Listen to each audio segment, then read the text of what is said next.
오늘 수요일 저녁 또 현장에 함께 기도하러 나오신 성도 여러분, 또 온라인으로 함께 참여하고 계신 모든 성도님들 환영합니다. 어디에 계시든지 또 삶 속에서 말씀과 찬양과 기도의 시간, 또 한 주일의 중간이 수요일이지 않습니까? 하나님의 이름을 높이는 삶이 되시기를 축복합니다. 예나 오늘이나 사람들이 사는 곳에는 항상 차별이라는 것이 존재해 왔습니다. 현대 사회에는 차별이라는 것이 중요한 사회 문제이고 이슈이기도 하죠. 차별이라는 것이 무엇입니까? 그 사람의 성별이나 인종이나 학력이나 어떤 그 신분이나 배경, 경제적인 능력 이런 것을 가지고 사람을 차등해서 대우하는 것을 말합니다. 특히 인종차별이나 여성차별 이런 것들은 현대 사회에도 큰 이슈와 문제가 되기도 하고, 이런 것들을 못하게 하기 위해서 여러 가지 사회 제도를 만들고 법으로 금지하기도 합니다. 하지만 역사적으로 돌이켜보면 어느 사회나 또 차별은 늘 존재해 왔었습니다. 우리나라는 비교적 또 단일 민족 국가였기 때문에 인종 차별에 대한 것이 조금 옛날에 좀 덜했습니다만, 서구 사회에는 돌이켜 보시면 과거에 흑인을 노예로 부렸던 적이 있습니다. 마치 물건이나 가축처럼 대했던 역사가 있기 때문에 그 인종 차별이라는 것이 지금도 그 어떤 사회적인 인식 저변에 깔려 있는, 그래서 법으로는 금하고 있지만 암암리에 존재하는 그런 생각으로 볼 수가 있겠죠. 우리가 잘 아는 그 마틴 루터 킹 목사님이 이제 흑인 인권 운동을 했을 때 1955년도이죠. 그때 보면 이제 그 몽고메리에 그 버스를 타면 흑인용 좌석, 백인용 좌석이 있는데, 백인용 좌석에 그 흑인 여성이 앉아 있는데 백인 남성이 이렇게 오는데 자리를 안 양보해 줬다 이거죠. 그게 이제 문제가 돼 가지고 인권 운동이 시작되기도 했었지 않습니까? 이 인권 차별의 인종 차별에 대한 문제는 늘 존재해왔던 어떤 문제점 중에 하나이기도 합니다. 우리가 좋아하는 축구 선수 손흥민 선수도 보면 잉글리시 프리미어 리그에서 얼마나 뛰어난 실력과 또 빼어난 외모와 또 좋은 인성으로 아주 많은 사람에게 인기를 얻고 있습니다. 예전에 그 맨체스터 유나이티드하고 경기하다가 그 상대방 선수가 이렇게 부딪혀가지고 넘어뜨렸는데 다이빙을 했다 이래가지고 그 온 SNS에 인종차별적인 아시아인에 대한 어떤 증오, 어떤 혐오 이런 내용들이 많이 등장했던 적이 있습니다. 잘못한 것도 아닌데 꼭 그렇게 어떤 사람을 욕하기 시작하면 꼭 어떤 인종적인 약점을 잡아서 자기 나라 민족 입장에서 다른 나라 민족을 생각하는 거죠. 오늘 우리 시대에 그런 저런 경우도 많이 있지만 성경도 옛날 그 당시 기록되었을 당시에 어떤 문화적인 요소를 포함하고 있기 때문에, 특히 유대인들은 민족적인 편견이 대단히 강하지 않습니까? 자기 민족이 하나님께로부터 선택받은 아브라함의 후손이고 자기 민족이 아닌 모든 민족은 다 이방인이라고 치부했습니다. 당연히 구원은 자신들에게 있고 이방인에게는 구원이 없다고 생각했기 때문에 이방인하고 교제하려고 하지도 않았거니와 이방인들에게 복음을 전한다고는 생각하지 못했죠. 예수님은 복음을 어떻게 전해주셨습니까? 땅끝까지, 온 유대와 사마리아와 땅끝까지 복음을 증거하라고 말씀하셨죠. 예루살렘에서 시작된 복음이 세상 만민에게 증거될 것을 말씀하셨습니다.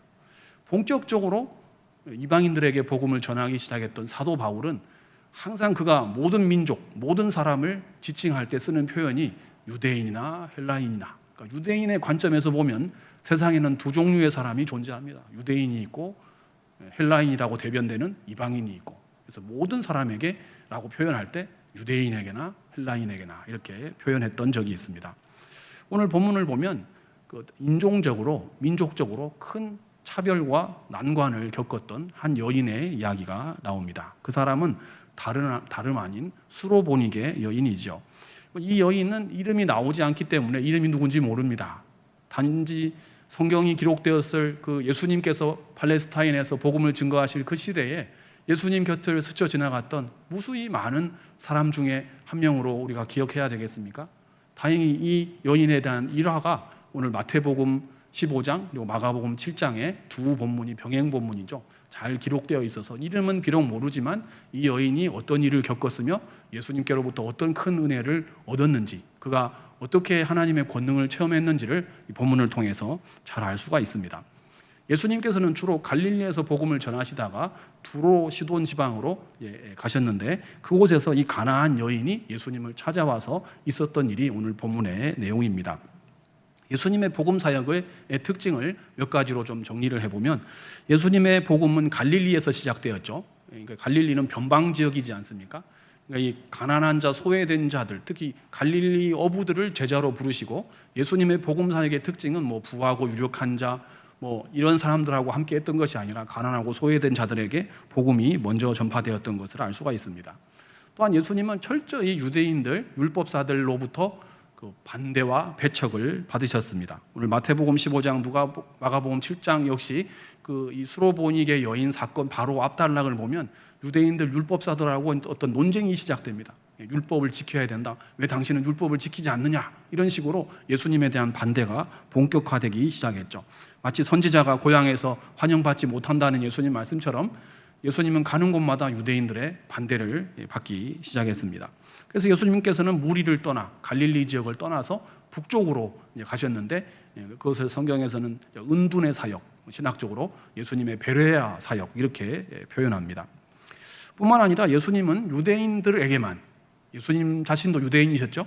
하지만 예수님은 유대인 지역에만, 유대인들에게만 말씀을 전하신 것이 아닙니다. 예수님은 베레아 지역도 가시고 데가볼리 지역도 가시고 오늘 말씀처럼 두로와 시돈 지역도 가셨고 또 사마리아를 보통 유대인들은 지나가지 않는데 사마리아를 통과하여 지나가시면서 수가성 우물가에 있는 여인에게 말씀을 전하기도 하셨죠. 결국 인간으로 오신 예수님의 마지막 여정은 갈릴리에서 시작된 복음이 온 유대를 다 거쳐서 이제 예루살렘을 향해서 가시는 여정이죠. 예루살렘 요단강을 건너서 예루살렘에서 예수님은 십자가에 죽으셨고 부활하신 예수님은 다시 갈릴리에 나타나셨습니다. 그리고 그 예수님의 십자가와 부활의 복음은 사도 바울과 제자들을 통해서 온 아시아와 땅끝까지 증거될 수가 있었죠. 오늘 두 병행 본문을 종합해서 보면 이 여인에 대해서 두 가지 사안을 알 수가 있습니다. 한 가지는 이 여인은 수로보니게 여인이었다. 마가복음을 병행 본문과 같이 보면 수로보니게 족속이었고 가나안 여인이었다 이렇게 표현되어 있습니다. 그리고 이 사람은 두로와 시돈 지경에 살고 있었던 사람이었다 이렇게 표현해주고 있죠. 명확하게 이 여인은 수로보니게 즉 시리아 페니키아 여인입니다. 그러니까 이것은 시리아하고 페니키아하고 두 단어가 이제 합성어되어 있는 건데 이 사람이 어떤 민족, 어떤 지역, 어떤 인종인지를 정확히 특정해 주는 용어이죠. 이 사람은 인종적으로는 페니키아인입니다. 그리고 사는 지역은 시리아 지역이었죠. 그러니까 시리아의 페니키아, 그러니까 같은 지역 도시 이름을 구분하기 위해서 가령 안디옥도 수리아에 있는 안디옥이 있고 비시디아에 있는 안디옥이 있지 않습니까? 그래서 이 베니게, 리비아에 있는 베니게가 아니라 수리아에 있는 베니게다. 이런 점에서 시리아 페니키아라고 부르는 거죠. 마가복음은 그녀를 헬라인이고 수로보니게 족속이라고 소개하고 있고 마태복음은 가나안 여자다 이렇게 소개하고 있습니다.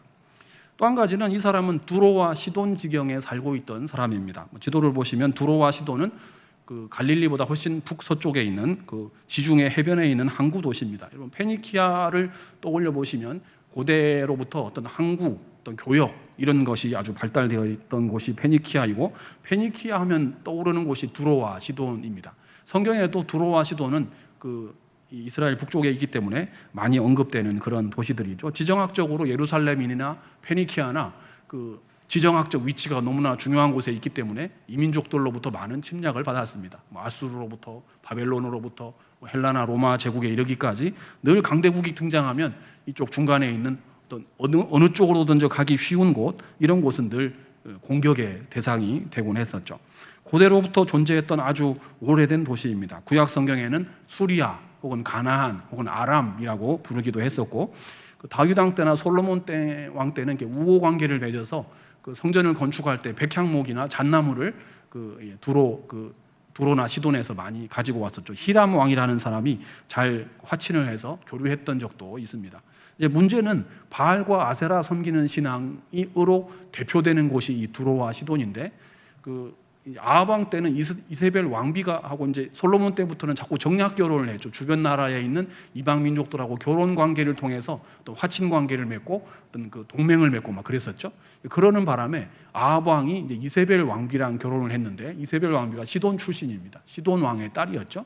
그래서 올 때 바알과 아세라 섬기는 신앙을 그대로 가지고 온 거죠. 그래서 이스라엘 전역이 온통 우상 숭배로 가득하게 된 결정적인 또 영향이 이 두로와 시돈으로부터 있었습니다. 그러니까 확실한 것은 이 사람은 이방인입니다. 그리고 이 사람이 사는 곳은 바알과 아세라 신앙으로 점철되어 있는 그 신앙을 대변하는 두로와 시돈 지역입니다. 마침 예수님이 이곳에 가신 것이지, 이 사람은 정상적인 상황이면 예수님을 만날 일도 없고 예수님께 나아올 일도 없거니와 그 예수님을 통한 하나님의 권능을 힘입을 만한 어떤 계기가 하나도 없는 사람이죠. 이 사람은 두로와 시돈에 사는 사람이며 시리아 페니키아 여인이라는 사실입니다. 그런데 그보다 훨씬 더 중요한 것이 이 여인에게 문제가 있습니다. 이방인이고 유대인이고 이것은 이 여인에게 차제로 하고, 이 여인에게 문제가 무엇인고 하니 자기 아이가 아마도 딸이라고 성경에 나와 있죠. 자신의 어린 딸이 귀신이 들렸습니다.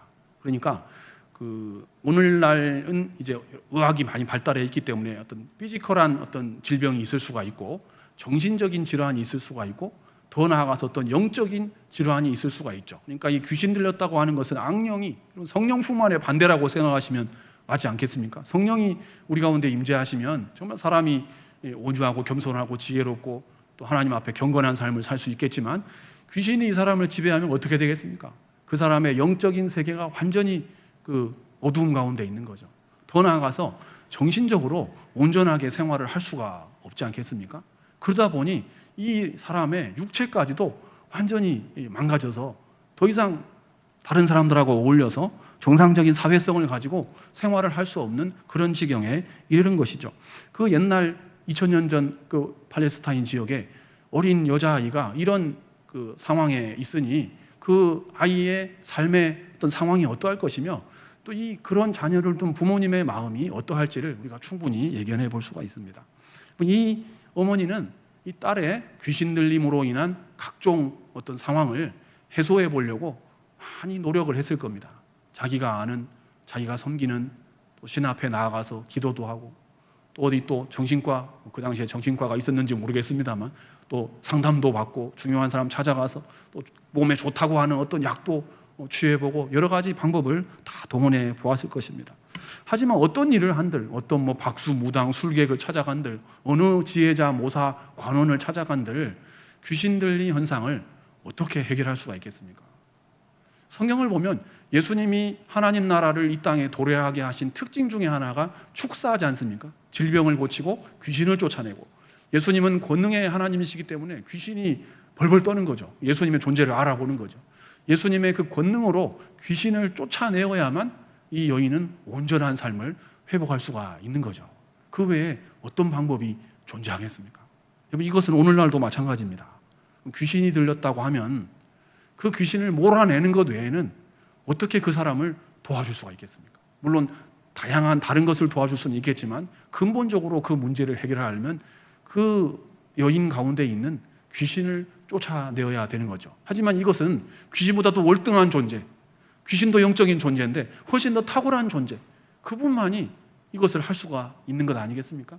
이런 문제는 예수님 앞에 나와야지만 해결받을 수 있는 그런 문제입니다. 우리 주변에 누군가가 어떤 인생의 문제를 가지고 도움을 요청해 왔을 때 우리가 해줄 수 있는 게 기도인 경우가 많습니다. 또 상담도 해줄 수가 있고 약간은 도와줄 수도 있겠지만 정말 예수님 앞으로 데리고 와서 그 사람이 가지고 있는 근본적인 문제를, 죄의 문제, 죽음의 문제, 질병의 문제를 해결할 수 있도록 도와주는 것이 우리가 많은 사람들을 대할 때 꼭 해야 될, 교회가 해야 될 중요한 사역이라고 확신합니다. 세상에 참 어려운 사람들 많습니다. 또 다른 사람의 도움을 구하는 사람도 참 많습니다. 그런 사람들에게 궁극적으로 인생의 모든 문제는 주님 앞에 나왔을 때, 주 예수 그리스도의 십자가의 권능 앞에 나올 때 해결될 수 있다는 점을 우리가 얼마나 설득력 있게, 얼마나 우리의 삶을 통해서 그 사람들이 이해할 수 있는 언어로 복음을 말할 수가 있겠습니까? 그런 삶을 우리가 살아야 그 사람들이 정말로 살아계신 하나님이 존재하는구나, 예수님께로 나오면 문제가 해결되는구나 하는 것을 믿고 도움을 청하고 우리에게 나아올 줄로 믿습니다. 그러던 중에 이 여인은 예수님이 두로와 시돈 지경으로 오신다는 소식을 들었습니다. 이 사람은 예수님이 이미 오시기 전에 예수님에 대해서 소식을 듣고 알고 있었죠. 마치 그 여리고로 지나갈 때 삭개오가 예수님에 대한 소식을 이미 듣고 있었죠. 어떤 사람인가 궁금하기도 했고, 듣자 하니 이분은 어떤 분이냐, 유대인 랍비인데 능력이 탁월한 선지자입니다. 마치 구약 시대에 엘리야가 있었다고 한다면, 또 얼마 전에 세례 요한이 있다고 한다면, 예수라고 하는 분은 탁월한 능력, 하나님께로부터 온 신적인 권능을 가진 분인데, 이분 앞에 나가면 질병, 눈먼 자도 소경도 눈을 뜨고, 이 하반신 불구된 사람도 막 벌떡벌떡 일어서고, 심지어 죽은 자도 살아나고, 귀신도 쫓겨나가고, 옳거니 이분을 정말 만날 수만 있다면 내가 정말 인생 일대에 내 인생 문제인 내 어린 자녀의 이 문제를 해결받을 수 있지 않을까 하는 생각을 갖고 있는데, 이게 웬일입니까? 예수님이 이 두로와 시돈으로 지나가시는 상황이 된 거죠. 사람 다 뜻이 있는 곳에 길이 있습니다. 열심히 참 방법을 찾으면 방법이 있다고 했던가요? 이 예수님께로 내가 가야 되겠다 하는 결심, 인생 일대의 기회를 맞이한 거죠. 예수님께 갔습니다. 절박한 심정으로. 그런데 가보니까 아마 사람이 많겠죠. 여리고에 삭개오가 예수님 만나러 갔더니 그냥 예수님 혼자 계시는 상황이 아니었죠. 많은 사람들이 이미 예수님께로 나와서 운집해 있었고, 제자들이 또 예수님 근처에 이렇게 있습니다. 그래서 이 여인이 소리를 질렀습니다. 주 다윗의 자손이여, 나를 불쌍히 여기소서. 내 딸이 흉악하게 귀신이 들렸습니다. 이렇게 예수님께 간청을 한 거죠. 그런데 예수님이 하나님의 자녀, 어떻게 알고 왔느냐? 그 여인 아이를 데리고 와라. 내가 당장에 그 귀신을 명하여 쫓아내겠노라. 이랬으면 얼마나 좋았겠습니까? 근데 예수님께서 아무런 대답을 안 하십니다. 들은 척도. 아무런, 그 여인이 다윗의 자손이야, 저를 불쌍히 여겨 주십시오. 제 딸이 지금 귀신 들려가지고 지금 정상이 아닙니다. 저를 불쌍히 여겨 주십시오. 이게 애원을 했단 말이죠. 평소 같았으면 예수님이 어떻게 하십니까? 모든 질병, 모든 환자, 모든 귀신 들린 자 다 권능으로 내어 쫓고 고쳐주시고 어루만져 주셨을 것이지 않습니까? 그런데 예수님이 어떻게 이 여인이 이렇게 간청을 하는데도 아무런 대답도, 아무런 반응도 하시지 않았다는 것이죠. 심지어 제자들이 자꾸 이 여인이 뒤에서 소리를 지르니까, 예수님 빨리 이 여인을 돌려보내시든지 뭔가 이렇게 반응을 해주어야 되지 않겠습니까? 라고 이야기를 할 정도였습니다. 예수님께서 이렇게 말씀하십니다. 나는 이스라엘 집에 어린 양 외에 다른 데로 보냄을 받지 않았다. 이거 단호한 말씀이죠. 주여 저를 도와주세요. 이러면 예수님께서 고쳐주실 것 아닙니까? 그런데 이게 나는 다른 데로, 잃어버린 양 외에 다른 데로 보냄을 받지 않았다. 그 다음이 진짜 이제 문제입니다. 모든 사람이 듣고 경악할 정도의 말씀을 예수님께서 하십니다. 자녀로 먼저 배불리 먹게 할지니 자녀의 떡을 취하여 개들에게 던짐이 마땅치 아니하니라. 이 여인이 안 돌아가고 자꾸 예수님께 간청을 하니까 예수님이 이번에는 더 강력한 언어로 자녀의 떡을 취해서 개들에게 던짐이 마땅치 아니하다. 그러면 이 두 문장 자체도 대꾸인데다가 그 문장 안에 전반부와 후반부가 또 대꾸입니다. 비교 대조가 되는 구절이죠. 그러니까 여러분 그럼 잘 보십시오.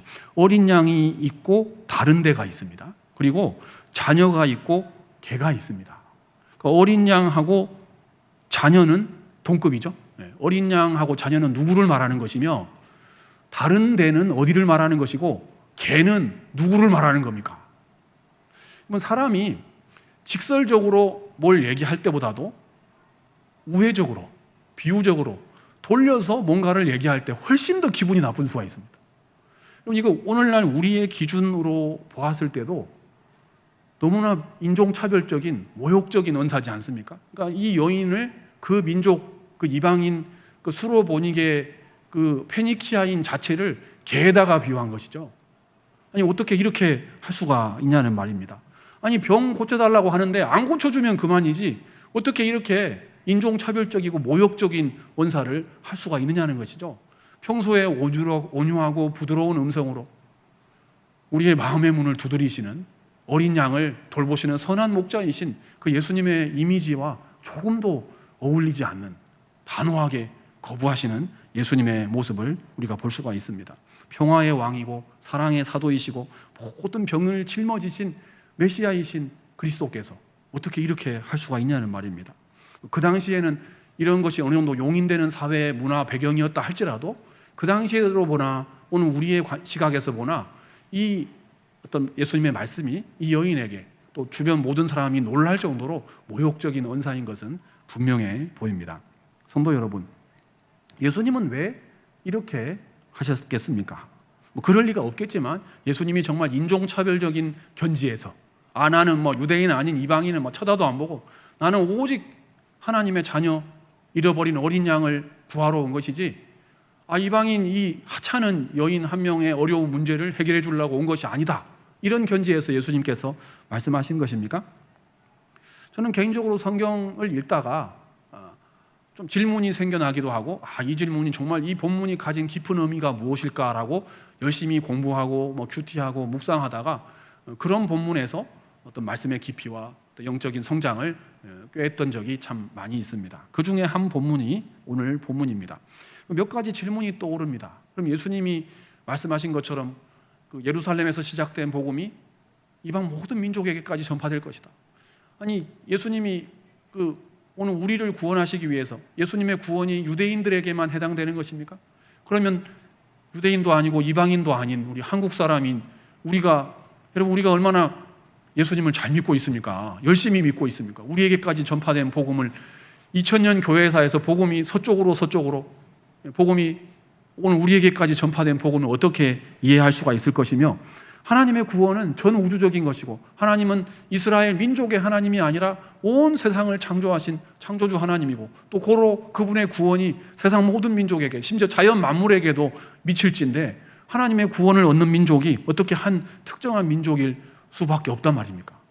어떻게 하나님께서 우리를 구원하실 때 이 여인은 나 자신은 오늘날 한국 교회는 또 우리가 복음을 전하고 있는 수많은 중동 지역이나 중국이나 많은 어떤 민족들에게 우리가 복음을 전하고 있는데 그 모든 상황을 어떻게 이해할 수 있겠는가 하는 점입니다. 한 가지 여지가 있는 점은 많은 성경신학자들이 예수님께서 이 여인의 믿음을 시험하시려고 정말 이 사람이 그리스도에 대한 확신이 있는지 아니면 그냥 대충 나온 것인지를 테스트하시려고 그렇게 하신 것이다라고 해석하는 경향이 있습니다.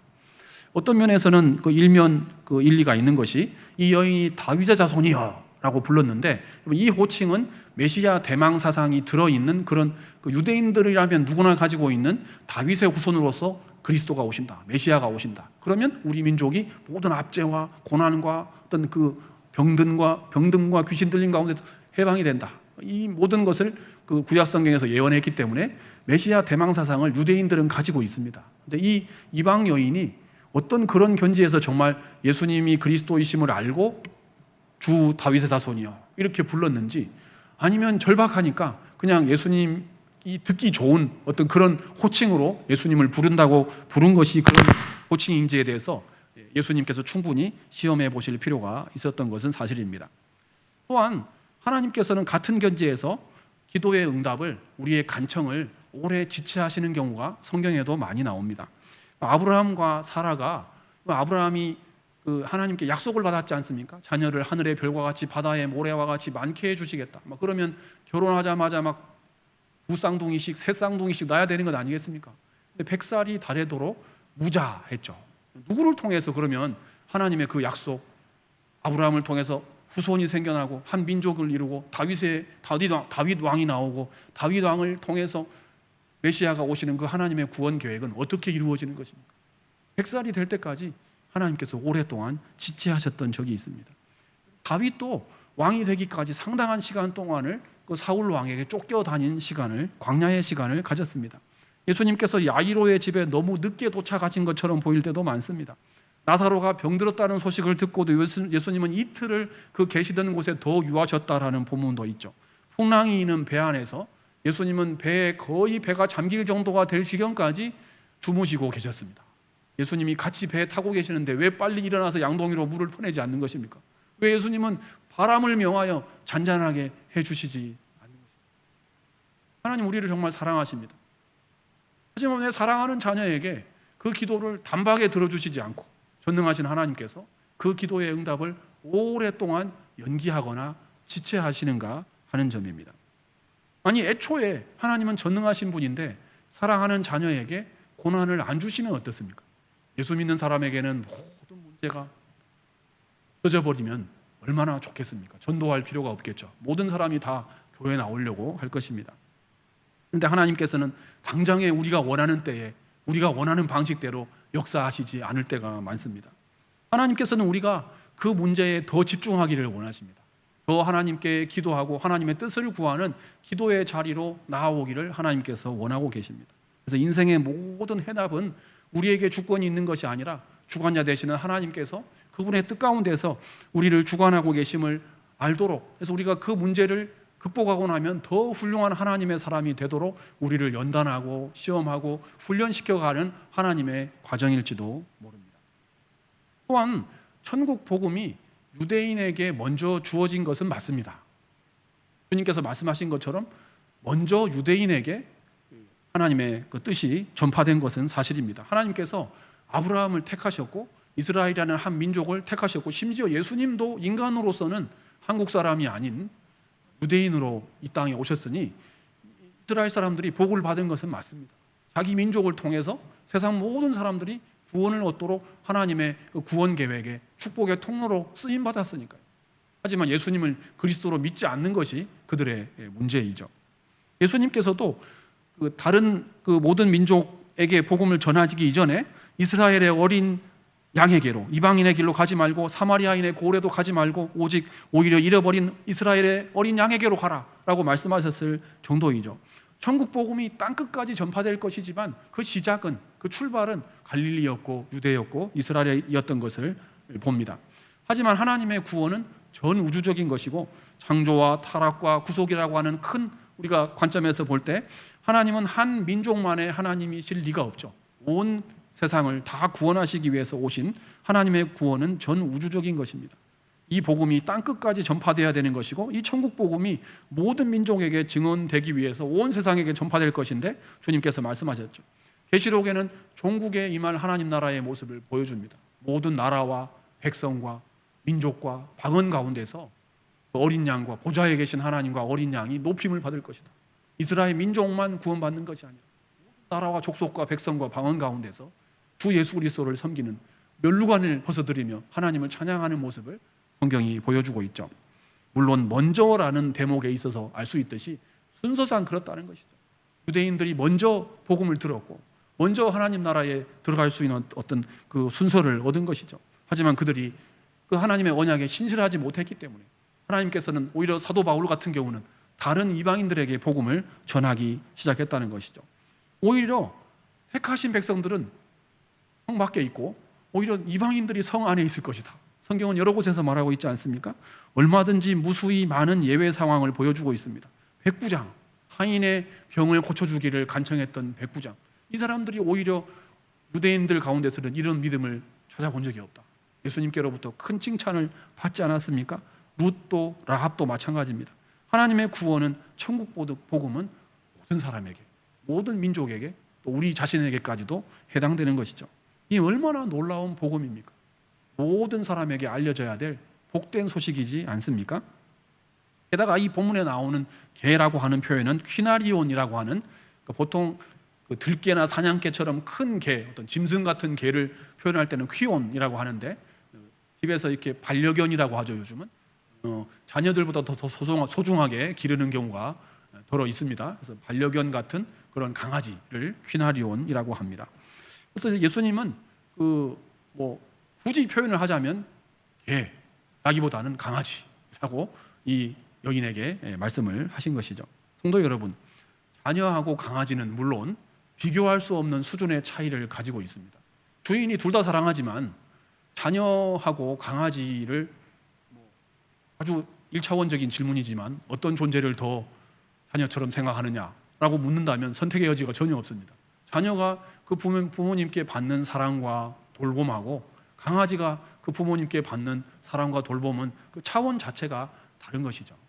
하지만 두 가지 공통점이 있는데 자녀와 강아지의 두 가지 공통점은 하나는 그 주인의 돌봄, 그 주인의 사랑, 그 주인의 관심이 없이는 살아갈 수 없는, 존재할 수 없는 존재가 자녀이고 또한 이 강아지입니다. 하나님의 사랑 때문에, 하나님의 돌보심과 은혜 때문에 모든 그 자녀가 그 부모님의 사랑 때문에 존재할 수가 있는 것이죠. 마찬가지로 이 강아지도 그 주인의 섬김과 돌봄과 관심이 있어야만 살아갈 수 있는 존재입니다. 반대로 말하면 강아지도 자녀도 그 주인에게 요청할 수 있는 권리가 있습니다. 저를 돌봐주십시오. 저에게 필요한 것을 공급해 주십시오. 저의 문제를 해결해 주십시오. 라고 요청할 수 있는 권리가 있는 것이죠. 물론 상당한 질적인 수준적인 차이가 있습니다. 분명 좋은 주인이라고 한다면 그 자녀도 사랑과 관심과 애정으로 돌볼 것이지만 그 집에서 기르는 강아지도 관심과 사랑과 애정으로 돌볼 것입니다. 좋은 주인이라고 한다면 그 자녀도 영육간에 잘 되도록 성장하도록 도움을 줄 것이지만 이 강아지도 굶어 죽지 않도록 삐쩍 말라가지고 그냥 어느 집 강아지냐 이렇게 주변에 욕을 듣지 않도록 토실토실 이 강아지도 잘 길러줄 것입니다. 좋은 주인은 당연히 그렇게 할 것이죠. 선한 목자는 양을 위해서 생명을 바치지 않습니까? 얼마든지 그에 필요한 것을 모두 다 공급해 주실 것이고 그에게 문제가 있다면 모든 것을 줄 것입니다. 그래서 이 여인이 예수님의 개에다가 비유한 그 이야기를 듣고도 이렇게 대답합니다. 주여, 올소이다마는 개들도 그 주인의 상에서 떨어지는 부스러기를 먹지 않습니까? 저를 개라고 하셔도 좋습니다. 아니 개들도 강아지들도 주인의 공급과 사랑과 관심을 받지 않습니까? 비록 그것이 자녀에게 주는 것처럼 온전한 것은 아닐 수도 있습니다. 하지만 그 부스러기라고 표현된 그 조그만한 은혜라도 그 강아지도 그것 때문에 살아가지 않습니까? 그러면 정말 제가 이방인이고 강아지에 불과한 존재라고 한다면 예, 그렇습니다. 하지만 강아지도 그 주인에게 은혜를 얻고 살아가듯이 저에게 부스러기 정도만의 은혜라도 주시면 안 되겠습니까? 라고 간청한 것이 이 여인의 대답이었죠. 자녀가 그 주인으로부터 은혜를 공급받듯 마치 그 백부장이 예수님께 칭찬받듯 이 여인이 예수님께로부터 큰 칭찬을 받습니다. 내 믿음이 크도다 주님께서 말씀해 주셨죠. 성도 여러분, 예수님께서는 그 여인의 문제를 해결해 주십니다. 즉시로 그 딸의 귀신 들림이 해결되었죠. 성도 여러분, 이 여인이 훌륭한 점이 무엇입니까?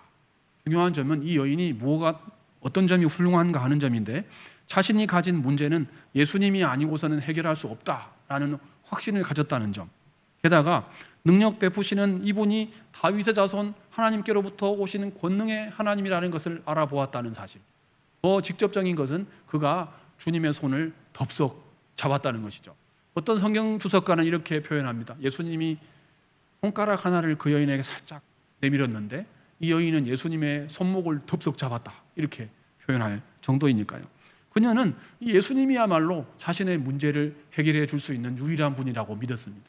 예수님께 나와야만 이 문제가 해결될 수 있고 반대로 이 예수님으로부터 떠나가면 이 문제는 다시금 해결할 수 없다는 분명한 확신을 가지고 있었습니다. 그래서 예수님께 나와서 온 힘을 다해 이 손을 붙잡을 때 양손으로 그냥 떨어지지 않게 꼭 붙잡았다는 사실이죠. 그래서 하나님께로부터 은혜를 얻을 수가 있었습니다.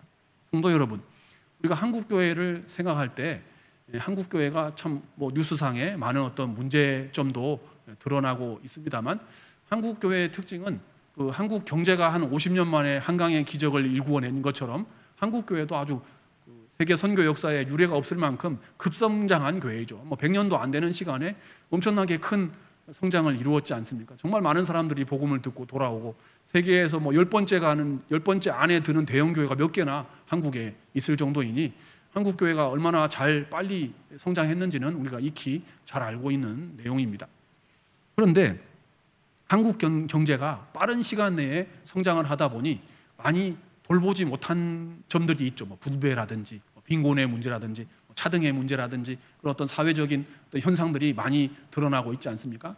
마찬가지로 한국 교회도 너무 빨리 성장을 하다 보니 조금 더 단단하게 한 칸 한 칸 벽돌 한 장 한 장 튼튼하게 쌓아 올려갔어야 마땅한데 급성장을 하다 보니 좀 돌보지 못한, 빨리 더 많은 사람을 전도하려고 하다 보니 그 방법이 옳은가, 그 방법이 어떤 방법이 더 성경적이고 복음적인가, 어떻게 교회를 또 더 성경적으로 세워 나갈 것인가 하는 점에 고민하기보다는 얼마나 더 빨리 복음을 전할 것인가 하는 점에 첨착한 나머지 더 질적으로 잘 보완하지 못한 부분이 분명히 우리에게 있을 것입니다.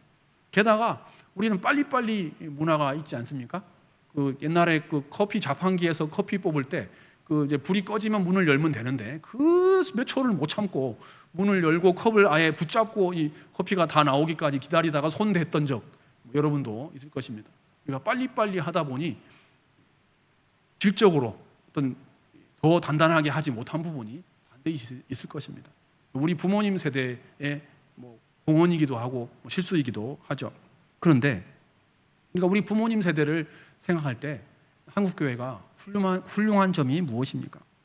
온 힘을 다해 전심을 다해 복음을 하나님의 은혜를 주 예수 그리스도를 붙드는 신앙을 보여주었고 우리에게 전수해 주었다는 점입니다. 때로는 너무 율법적인 거 아니야? 너무 지나치게 뭐 성경 구절주의인 거 아니야? 이런 비판을 하기도 했지만 정말로 예수님을 믿을 때는 어떤 정성과 온 힘과 뜻과 힘을 다해 주님을 섬겨야 하는지를 잘 보여주셨습니다. 말로만이 아니라 행동이 있는 파워풀한 복음의 어떤 신앙을 우리에게 전수해 주셨습니다. 아마도 그 유산으로 우리 시대까지는 복음이 또 교회가 잘 유지될지 모르겠습니다. 하지만 그 다음 세대에는 우리가 어떤 신앙의 모습을 보여주어야 하겠습니까?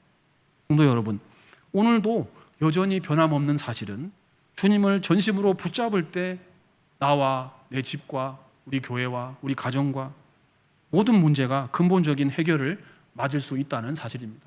그 어떤 솔루션보다도 그 어떤 해결책보다도 주님 앞에 나와서 주님의 손을 붙잡을 때 하나님의 권능의 역사가 우리 가운데 함께 하신다는 사실입니다. 성도 여러분, 우리는 우리 자신이 가진 문제나 특히 우리 자녀들이 가지고 있는 수많은 어려움과 문제들, 또 학업이나 진로나 또 내면적인 갈등이나 고난을 스스로 해결할 수 없는 경우가 많습니다. 우리는 신적인 존재가 아니고 모든 것을 다 해결해 주실 수 있는 그런 존재가 아니죠. 자녀들이 겪고 있는 어려운 점에 대해서 부모로서 그저 기도해 줄 뿐 대신 그 문제를 겪어줄 수도 없는 것이고 대신 그 짐을 져줄 수도 없는 경우가 참 많이 있습니다. 하지만 우리가 믿는 하나님은 전능하신 분이며 그 하나님을 우리가 아버지라고 부르고 있습니다. 우리 자신과 가정과 우리가 알고 있는 우리가 당하고 있는 모든 문제를 주님은 알고 계십니다.